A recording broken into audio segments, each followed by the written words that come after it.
Everyone welcome back to one more mini vlog. So ఇప్పుడు పిల్లలకి అమ్మవారు పోస్తూ ఉంటుంది కదండి. సో పెద్దవాళ్ళు అయితే తట్టుకోగలరు. ఇలా చిన్నపిల్లలు ఏంటంటే వాళ్ళు పడుకోలేరు ఆకుల మీద అండ్ అలాగే ఏడుస్తూ ఉంటారు. సో పిల్లలు ఎవరైతే ఆకుల మీద పడుకోవట్లేదు అని మనం చాలా ఇబ్బంది పడుతూ ఉంటాం. అలాగే ఇల్లంతా మిస్ అయిపోతుంది ఆకుతో. సో మీరు కనుక ఈ టిప్ ఫాలో అయితే ఖచ్చితంగా మీ బాబు పడుకుంటారు, మీ ఇల్లు కూడా క్లీన్గానే ఉంటుందండి.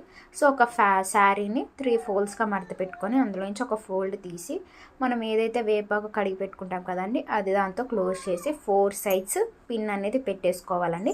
ఇలా సెక్యూర్ చేయడం వల్ల బాబు క్లాత్ మీద ఉంటాడు, చీర మీద, అండ్ అలాగే ఆకు కూడా ఇల్లంతా పడదు. So that mess free. మనకి కొంచెం బాబు పడుకోవడానికి కూడా కన్వీనియంట్గా ఉంటుంది, ఆకు మీద పడుకున్నట్టు ఉంటాడు. సో ఇలా కనుక చేస్తే ఖచ్చితంగా పిల్లలు వేపాకు మీద పడుకుంటారండి. మీకు కనుక ఈ టిప్ నచ్చితే please do like, share and subscribe to my channel. So ఒకవేళ పిల్లలు లేచాక కూడా ఆడుకున్నా మనం పిల్లలు అడ్డు పెడితే కనుక వాళ్ళు అక్కడే ఉంటారు.